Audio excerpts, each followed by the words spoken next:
Hi everyone, my name is Georgette Truan. I am the host for Relatives Fight CPS, and sorry for the starting at 1:49 today. We were having technical difficulties. Stacy is going to be with us shortly. She's trying to sign on as well. Um,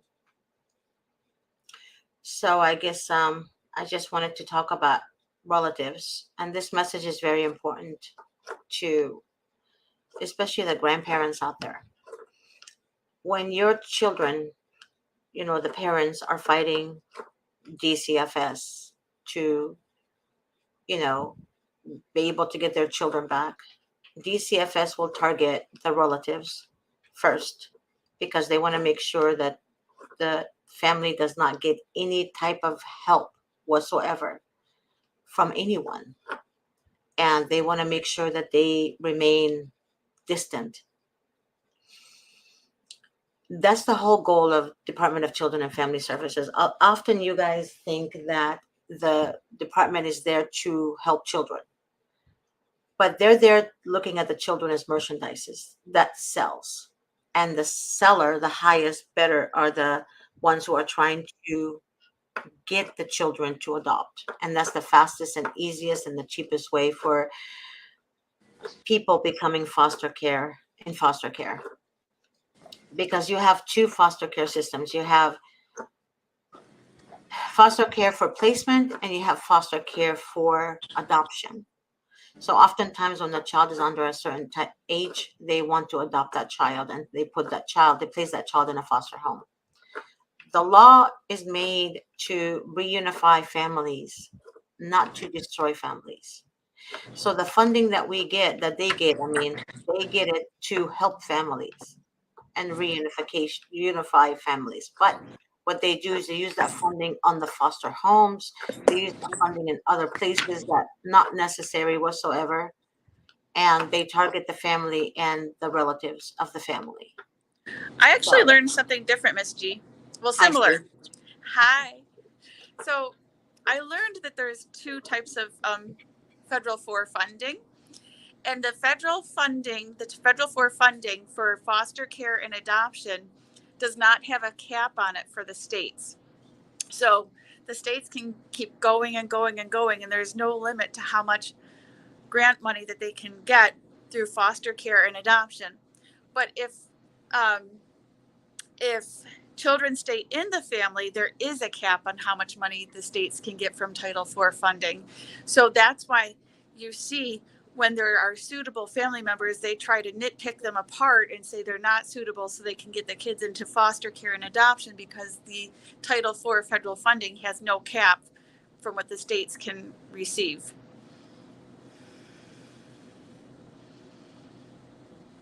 Okay, that makes a lot of sense. Explains why we see what we see. Um, they don't even follow their own rules, and I have a lot of family members who actually call me and say my daughter does drugs, and I just found out about it from the social worker, and I'm like telling the grandmother, for example, why would you think your daughter's doing drugs all of a sudden?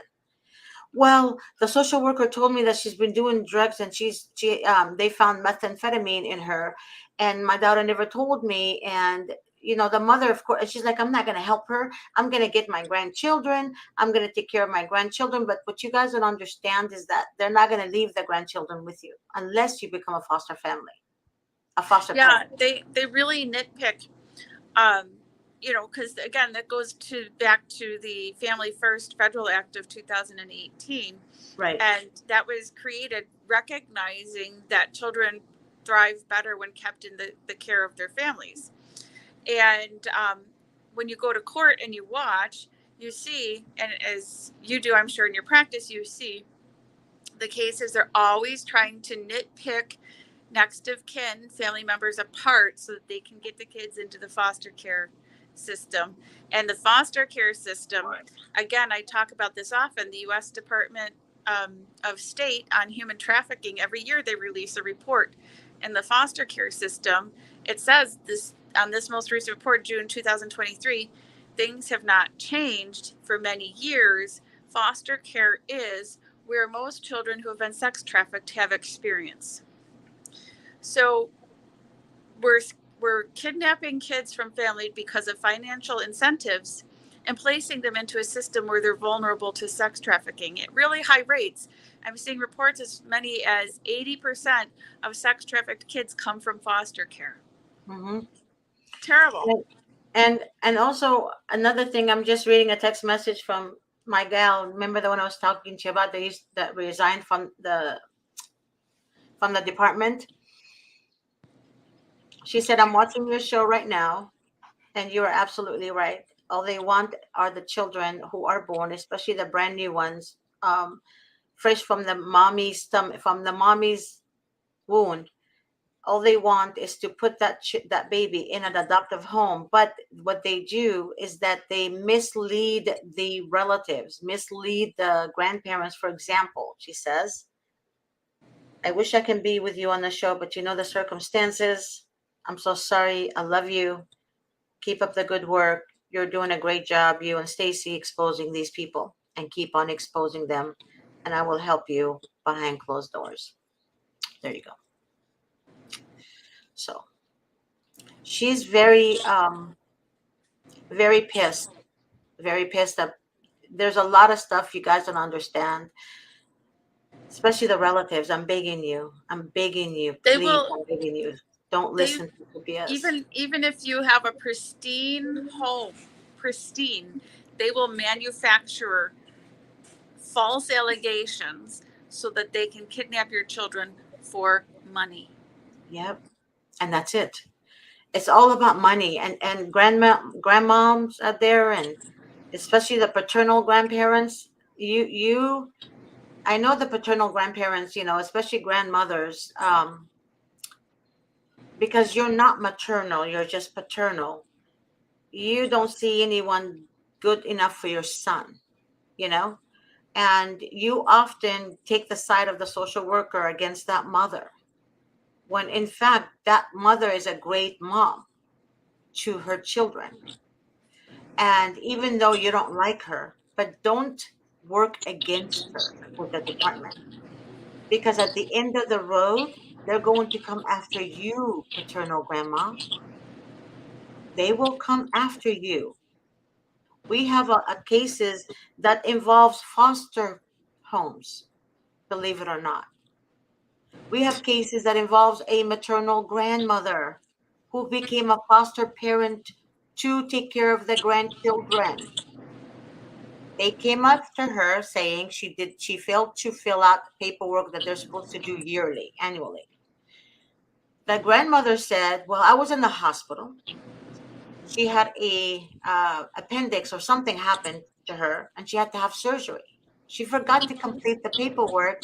So meanwhile, the kids were placed. They were there with the grandfather. Mind you, not she already notified the Department of Children and Family Services of her surgery, and they took that excuse while the child was one of the children was 3 years old. Took the children from her, placed the children in an adoptive home.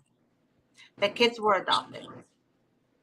We have a case in New York right now, a woman that's been commenting on our forum that CPS took her children because she gives herself B12 injections, vitamin B12.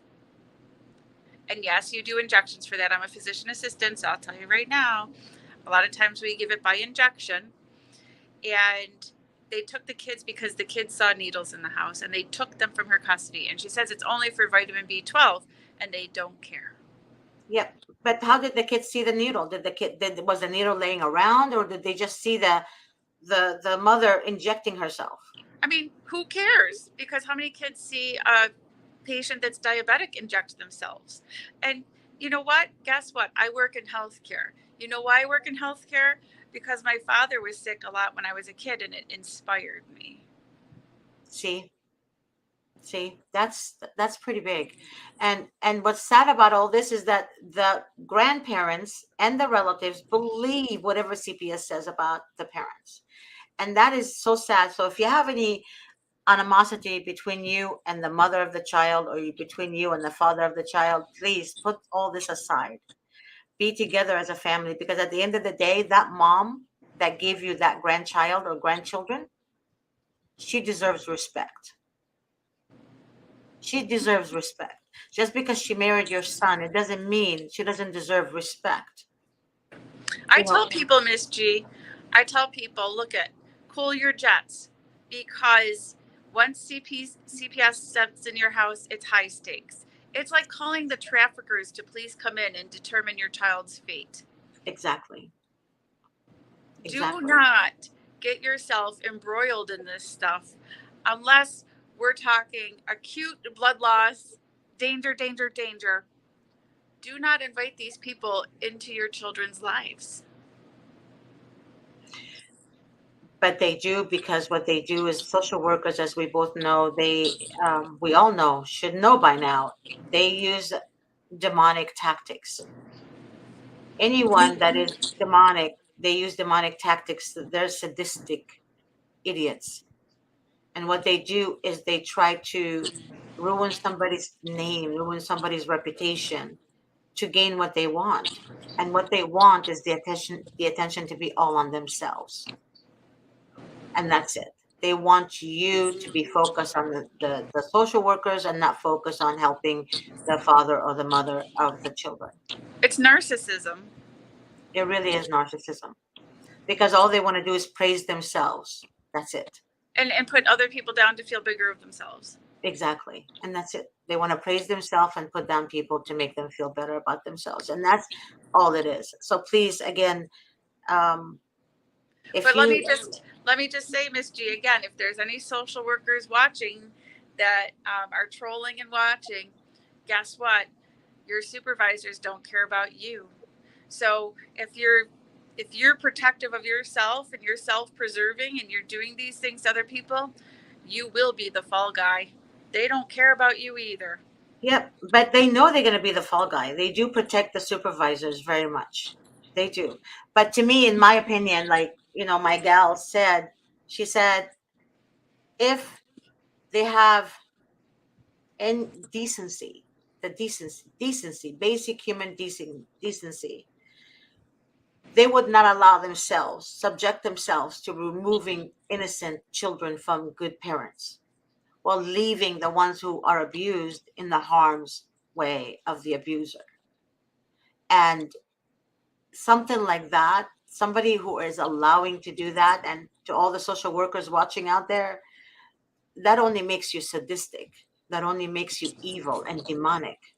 You know, Miss G, there was one time where with court watching, I went in literally during my lunch break from work, and we went in and court watched, and because of our presence, witnessed a judge who is giving custody to a known pedophile change and give custody to the natural father instead of the stranger pedophile. We watched it happen during our lunch break, and I went over, right?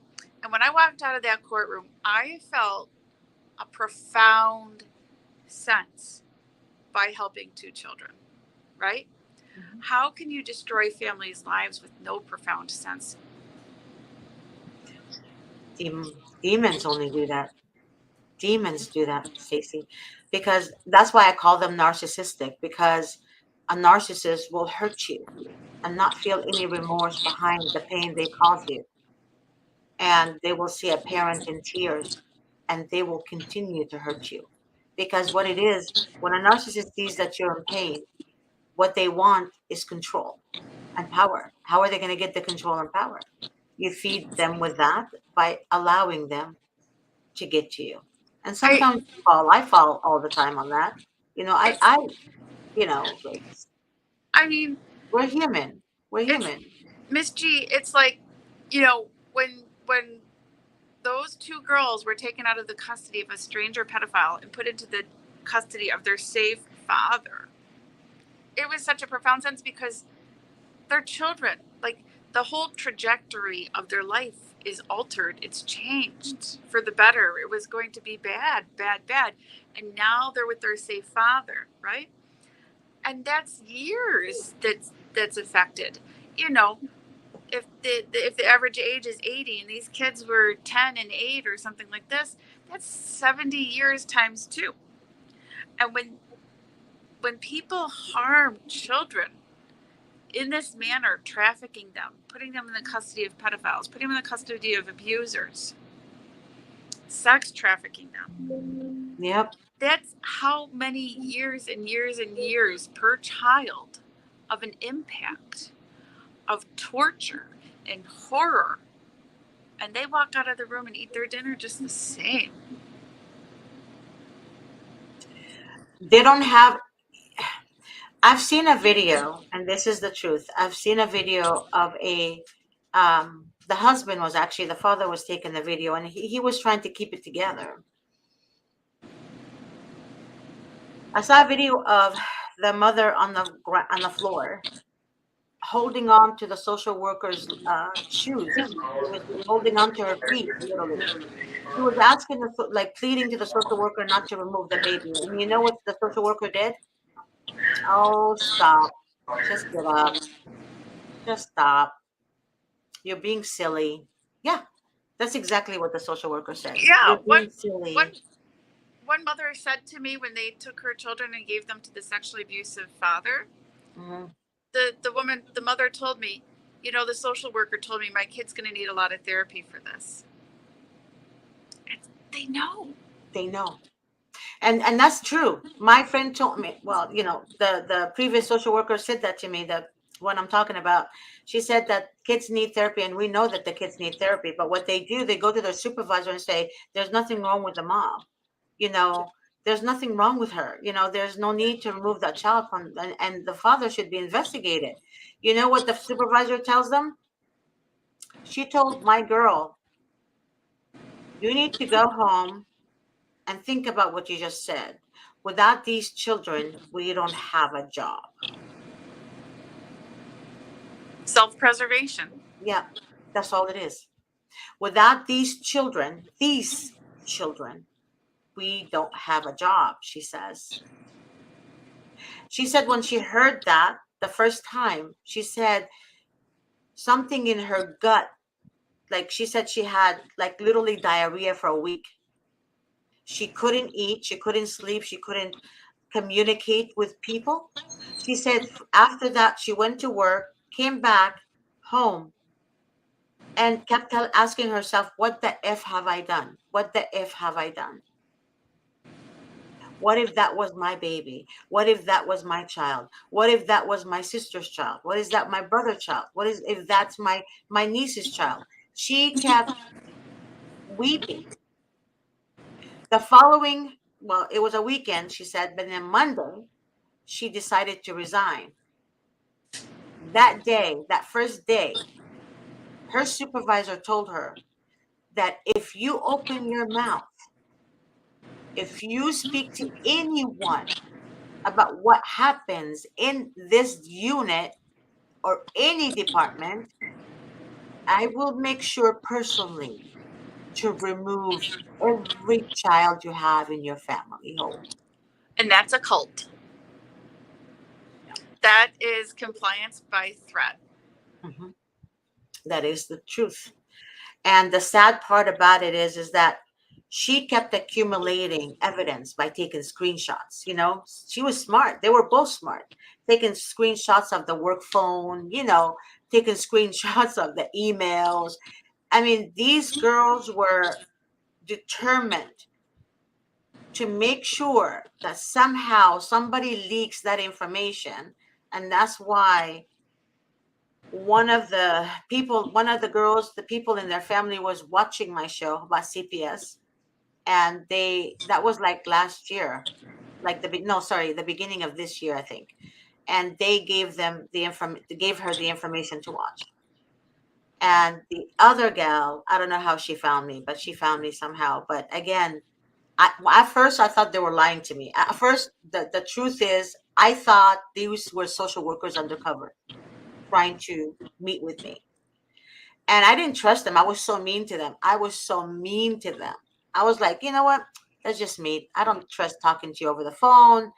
I don't believe anything you say. I met them and I was like, literally, sitting down, looking at them, looking at her like, I don't know. I don't believe you. She showed me her hiring paperwork, right? When she first got hired. She showed me um, the mileage she listed for her going to homes because they pay them for mileage and all that. They pay them for gas too. Um, she showed me the supervisor's emails to her, welcoming her to the facility, blah, blah, blah, blah, blah, blah, blah, blah. So she showed me a lot of stuff. The other gal, the same way, showed me a lot of stuff too, a lot of things that she saw in the department. And these are from two different counties in California. Okay. Two different counties in California. And even the judges, she said, when they have their meetings, secret meetings without the parents, guess what happens in the secret meetings? She said sometimes, sometimes they'll have like a shot of something, a shot, to calm them down, because they had a hard day at work. Then they start talking about what are we going to do, what they're going to do for the weekend. Or they will start talking about a party that's coming up. Then somehow the parents' information goes in there, and then they start laughing. And then each one is saying, they're going to lose that baby. She's lying, or he's lying. Oh, they're going to lose that baby. Oh, yeah, we're ready to adopt. That was in the beginning, before you even went to call an attorney, thinking you're going to win the case because you're a great mommy. That's exactly what they do. They literally smear campaign you while the judge is sitting there listening, and she's okay with it. She's okay with it. There is no order in court like you think. The order comes in front of people who are watching, because a sadistic person doesn't want to be exposed. So they have to make the other one bad so they can shine. You get it now? And this is why, Miss G, in my hometown, um, Niagara County CPS in New York knowingly hired a sex offender. It was public knowledge at the time of his hiring that he was a sex offender. And because they hired somebody who is a sex offender to work as an attorney for CPS, the obvious thing happened, and he raped several women and sex trafficked a 16-year-old child in DSS custody. He got 6 months in jail. That's it. And he just got declared a level 3 sex offender, and today he got deemed a violent sex offender. That was the court hearing today. It was determining that he is a violent sex offender. It is no surprise with what we are discussing today that he was hired with it being public knowledge he was a sex offender. That's the CV they sought to do these types of things. Wow.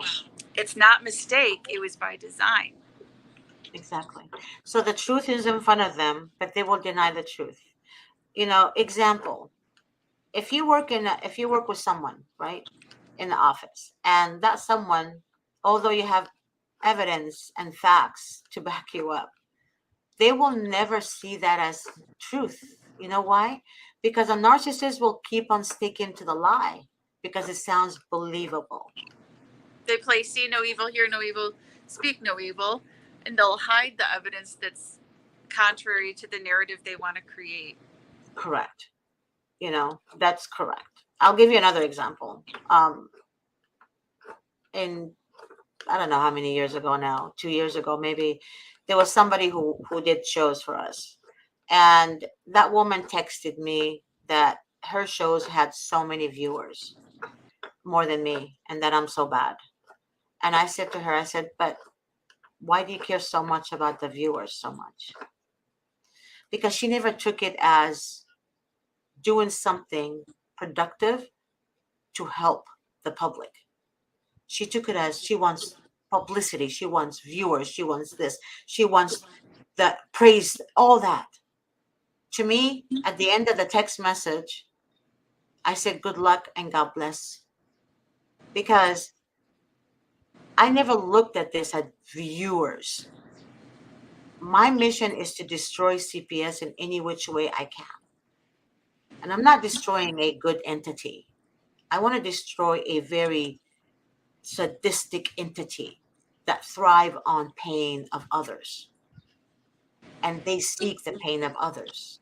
You know, later on, that girl that I was telling you guys about, later on, I checked, and other people that were watching her shows told me that she bought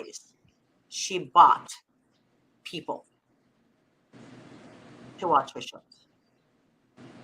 Miss G, I'll always say, you, when you do your shows, you wear your heart on your sleeve. And if anyone watches your shows, we know you're sincere. Thank you, Stacy. Now I'm And just, when you play with fire, you get burned. yeah. And you might be flashy and shiny with some of your tactics, Hmm. but when you play with fire, you get burned. So if you're Hmm. not sincere in this, you will disclose yourself. Yeah, and people You will will see through declare. you. Yeah, and people will see through you. And the thing about it is, I'm giving you guys an example because even though you know the truth and you know what's up, a narcissist or a sadistic person, they're both the same, will always deny the truth, and they will do everything in their power to put you down And and gaslight you. and gaslight you and smear campaign your name so they can shine. All they want is the praise for themselves. If they see somebody else that people like, they're going to destroy them. Why? Destroy the relationship. Why? Because they want the attention to go to them. And that's exactly how the social workers are. They're controlling, they're power hungry. Same thing. Well, it's Same kind thing. of gross, Miss G, because we're not playing cat and mouse here. We're not Yeah. playing games. These are real human beings and people's lives at stake. It's not a game of followers. It's not a game of shows. Yes, it is necessary to expose, but this is not a game. No, it's not. It's not a game. And the thing about it is when people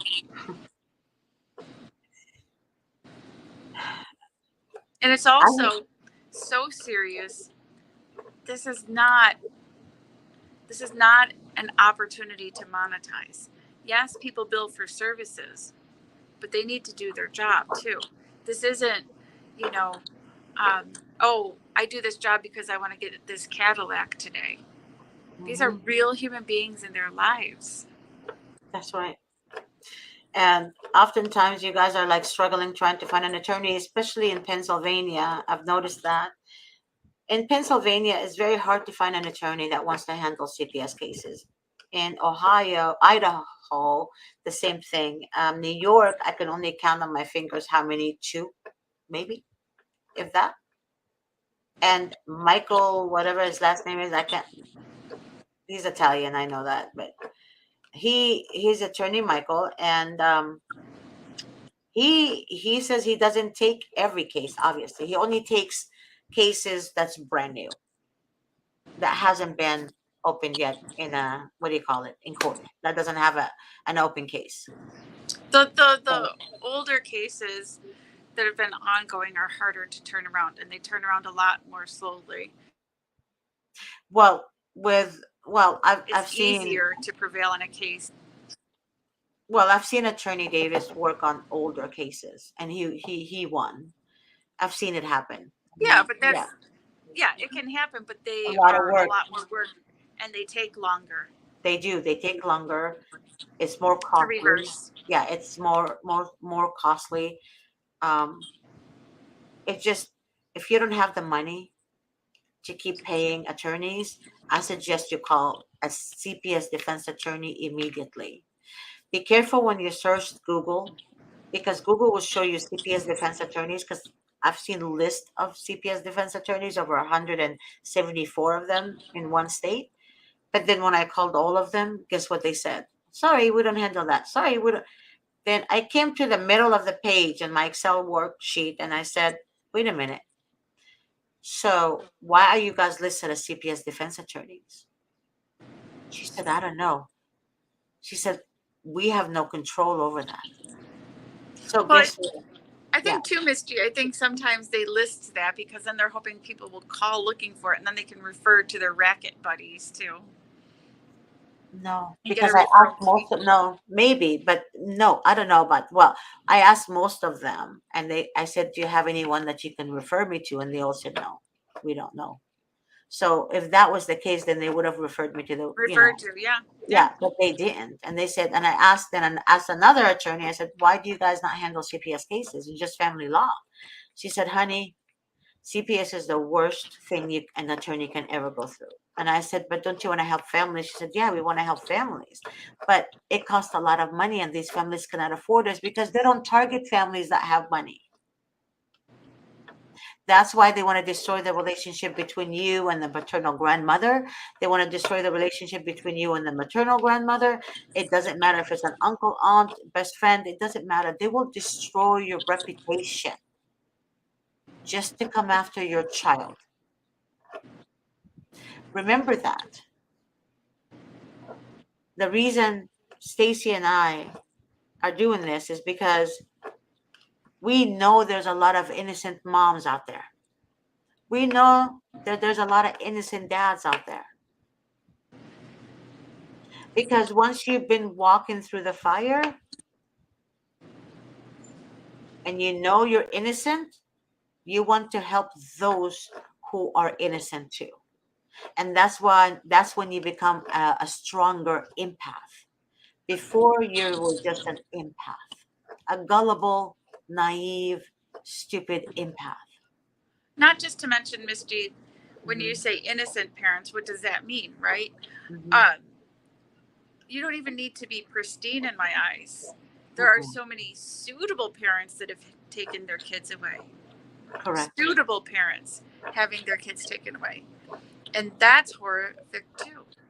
And Because even research says kids thrive best in their family. So if a parent is suitable and they're taking kids away, like that poor crying grandmother, like her image in my mind, how but heartbroken she is and how significant that bond was with her grandchild.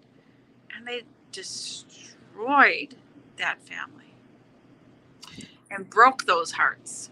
yes. And we I have another grandmother who's been crying day and night. Day and night. They killed her daughter. Her daughter died. She was taking care of the children. She loved her grandkids, her and her husband. And then a social worker or guardian ad litem was on video chat with her. The grandmother, she said she tends to talk while she's walking, you know. So the guardian ad litem told the judge that she heard the grandmother said, "I don't care about these kids. I don't want to keep them. I don't want to adopt them." That's what she said. Guardian ad litem said that to the judge. The judge said, "Okay, well, the judge already hates, the grandmother because she's stopping them from the funding, right?" So she's like, oh yeah, you know what? I don't think we're gonna place these children we're gonna keep these children with the adoptive family, and the adoptive family are famous people that you've seen on TV. These family cannot have kids, so they wanted to adopt kids who have blonde hair, blue eyes, just like them. So they targeted these kids way before,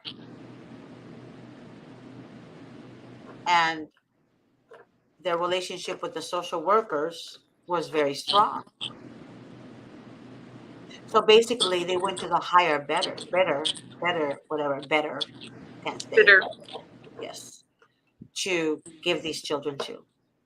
While the grandmother and her husband, who is the grandfather, dying inside day in, day out. And these people are exposing their children everywhere on social media, but they would block their faces with like a heart. They would hold hand to hand. You know, they make the children look like they're happy and they're not happy.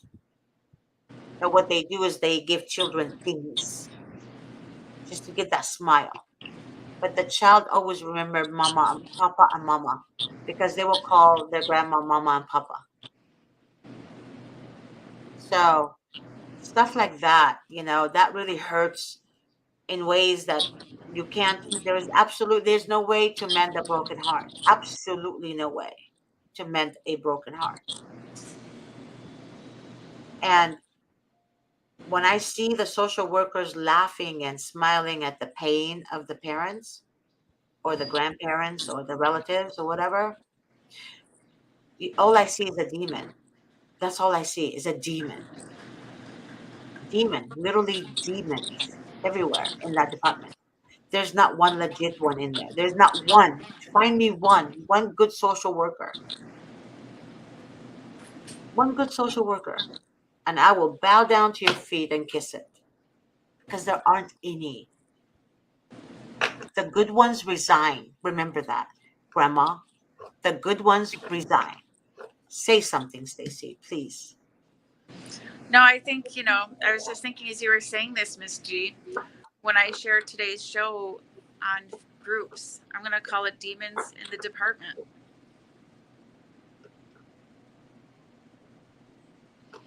Demons in a department. Demons in the Department. Good for you. That's it. That's what it is. That's what it is. I'm gonna share something, a true story. I called my aunt.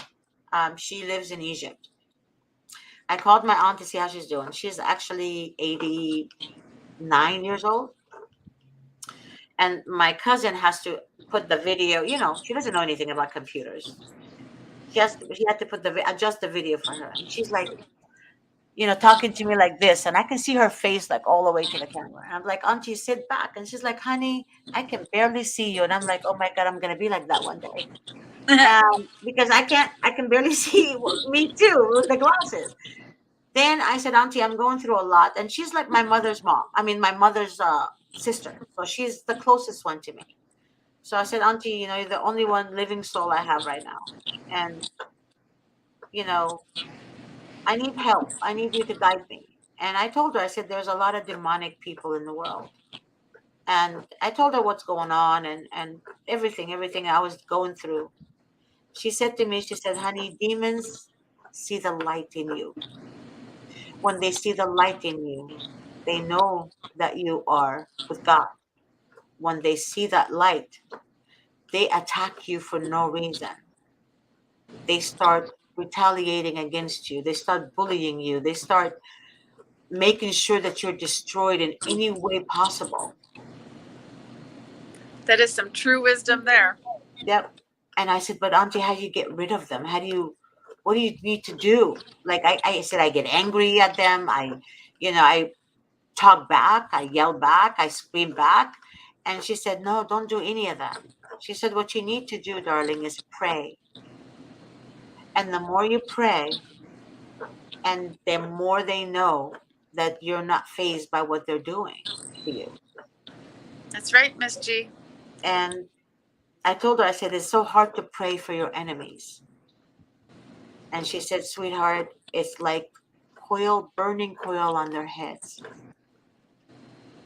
Because they will reap 1,000-fold of what they sowed. And they're going to reap in so many different ways that they will not be able to stand the judgment of God. And she said that to me, and I just kept crying. I just kept crying. And she said, get up, wash your face, and wipe your tears. And I want you to go have a good cup of coffee. I said, Auntie, that's the last thing you should tell me to do. But in Egypt, coffee is like water. Everything is coffee and tea, coffee and tea. And she said, just have a cup of coffee and just talk to God. She said, have communication with him. That's all she said to me. And She's right. I want to read a prayer. It's a short prayer.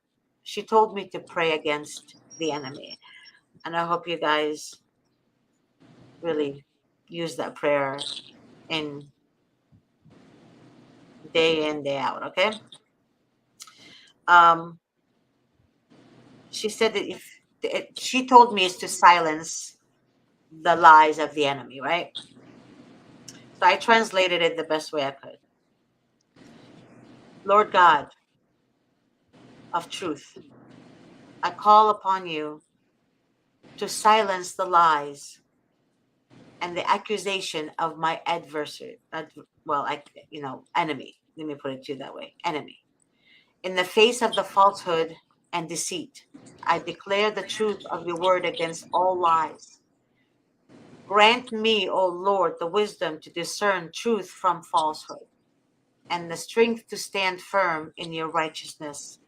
Let your light expose the darkness of deception, and may the lies of the enemies be silenced in your presence.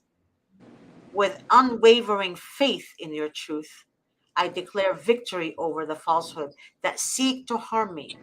I stand firm in the knowledge that your word is a shield and your promises are my refuge.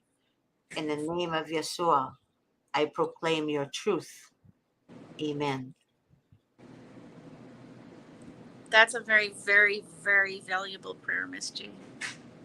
Thank you. She is a good woman. I really did come from a great family. All my family, the paternal side and the maternal side, they prayer warriors. Prayer warriors. I'll give you an example. Last year, um, I knew somebody. There's a lot of people that do witchcraft. I've noticed. I met somebody who did witchcraft, and I didn't approve of that. And I walked away from that person. I told her, I said, "You're sinning, right?" She said that she's going to destroy me. And guess what happened? I told her, I said, "You go ahead and try." She tried. Everything was like she tried. Then I told my aunt, I remember, and my aunt told my other aunts, and then my cousins, and then, everyone told everyone. They started praying. That woman was in the hospital, dying, dying. And she said to me, she called me from the hospital, and she said, "Please forgive me. Please forgive me." That's what she said. I said, "Don't ask me to forgive you. I forgive you a long time ago." I said, "You need to ask God to forgive you. That's the one that has the authority to put us all in hell. But he's so merciful, and he will understand, and he will hear you." That's all I told her. And that was the last I heard of her. So oftentimes people don't understand that the evilness that you create in other people's lives, especially the social workers who create pain, they're going to reap a thousandfold of what they do. And when they reap it, there is no coming back. There's end. Unless they repent. Unless they repent. Miss So, G, yeah, I am a successful person, and I owe my success to my belief that when you do the right things do happen. And yeah, sometimes the right thing to do is painful, sometimes the reward is slow and later on. But when you do the right things do happen. It's immediate gratification, and greed hmm, will burn you in the end. There's no long term gratification. there is none. No. And don't pretend to be Christian because God knows your heart. I've seen people who pretend to be Christian to gain followers on YouTube's. I said to myself, I said, but how can you pretend? You can't pretend. And I get so angry. And my aunt said to me, she said, the problem with me, she said, the problem with me is that I feel people's pain. So so basically when somebody's in pain, I feel it's happening to me. And that gets me in trouble because I fight for that person, or I fight for people's, how can I say it? It affects me. If I go to the hospital and I see somebody cut, this hand where he or she was cut, it will hurt me like it was cut. It will burn me and ache me like it's my pain.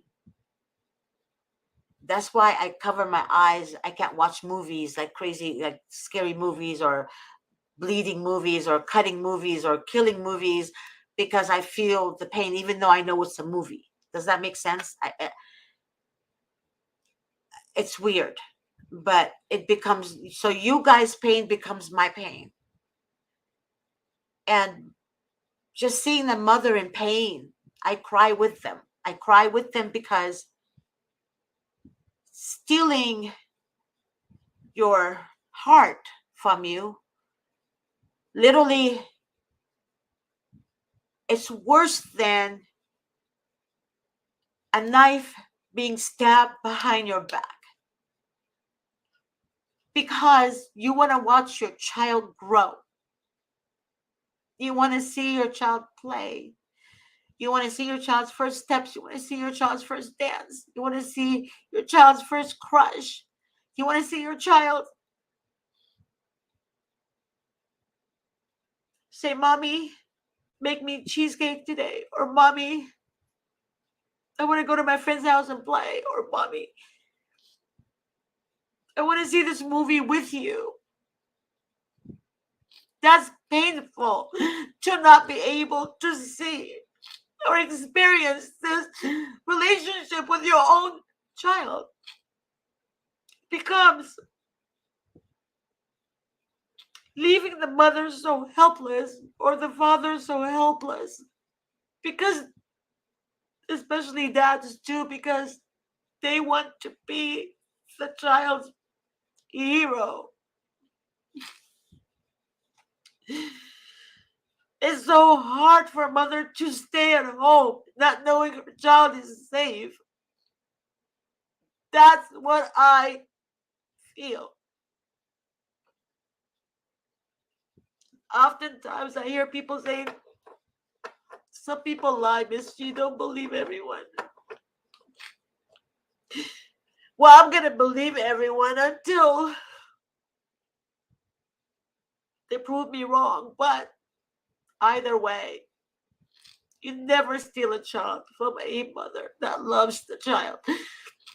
It doesn't matter if the mother did drugs in the past. It doesn't matter. It doesn't matter if the mother. There's oftentimes mothers and dads are introduced to drugs without even them knowing what they're doing, because other people are so evil. They would put things in their drinks, or, they were constantly drugging them, and they don't know what's going on, and they want this again because now they become addicted to it. So you don't know the life of a person. You don't know how they got there. So if that's the case, that doesn't mean they're bad parents. They're not locking their children up and beating them and burning them with cigarettes, or putting them in a closet and raping them over and over again. That's different. Those are the ones the social workers see as damage, and they don't want them. So they keep them there to get raped over and over and over again.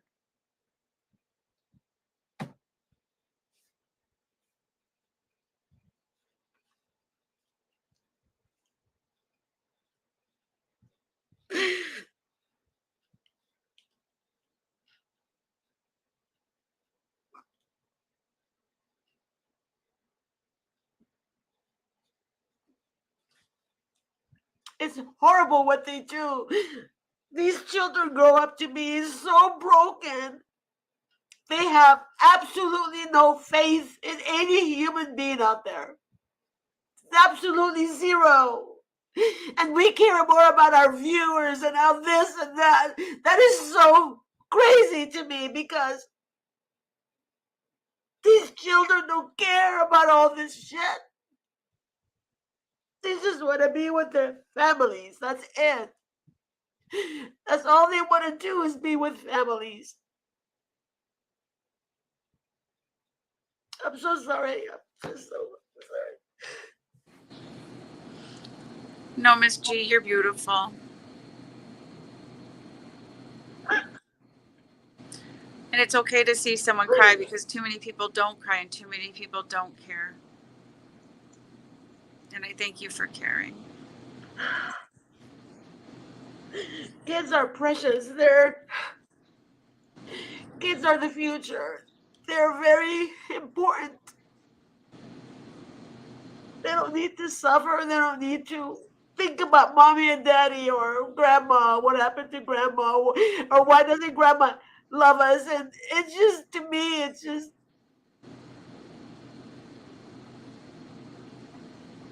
Evil.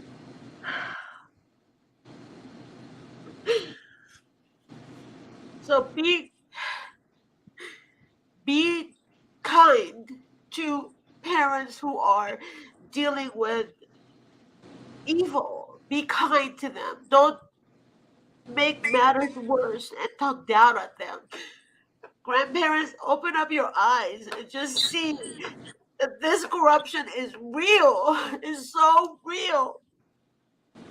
So please, I'm begging you, support your kids, support your grandkids. Stay away from DCFS. Do not believe them. Please, I'm begging you from the depths of my heart, do not believe them because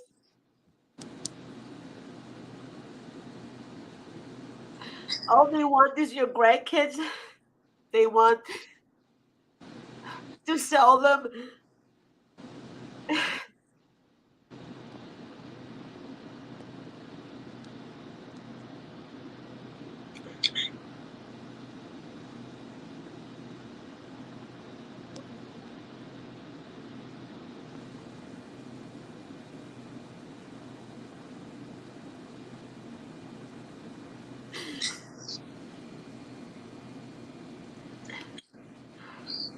All I can say is don't judge others, okay? Don't judge them.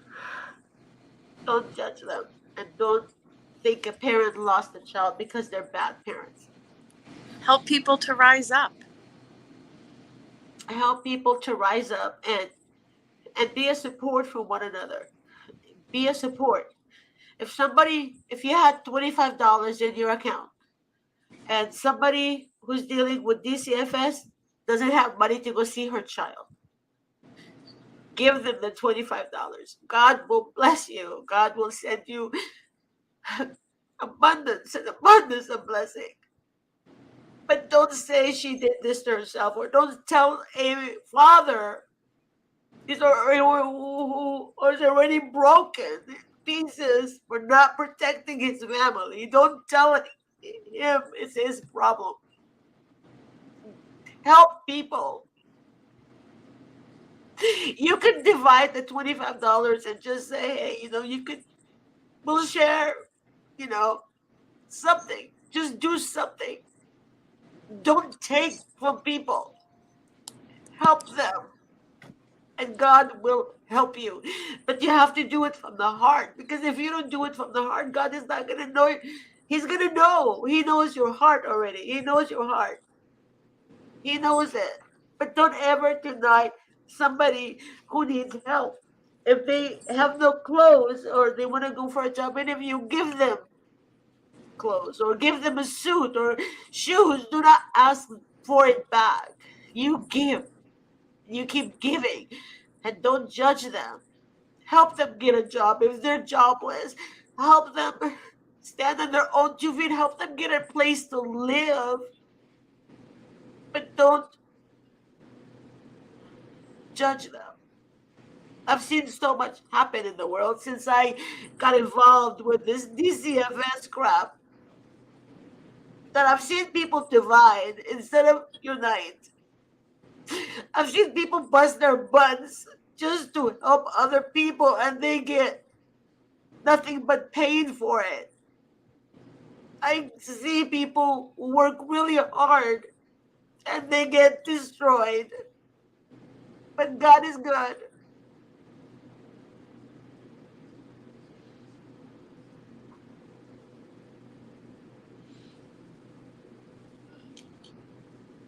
Miss G.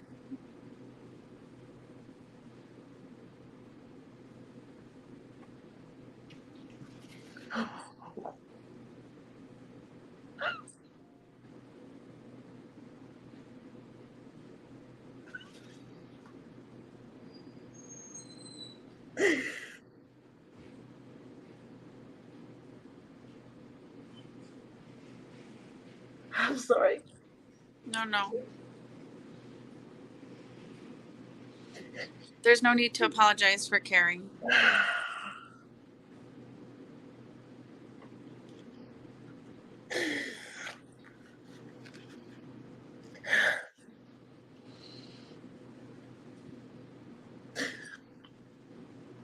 It's hard. It's hard work that you do, Miss G.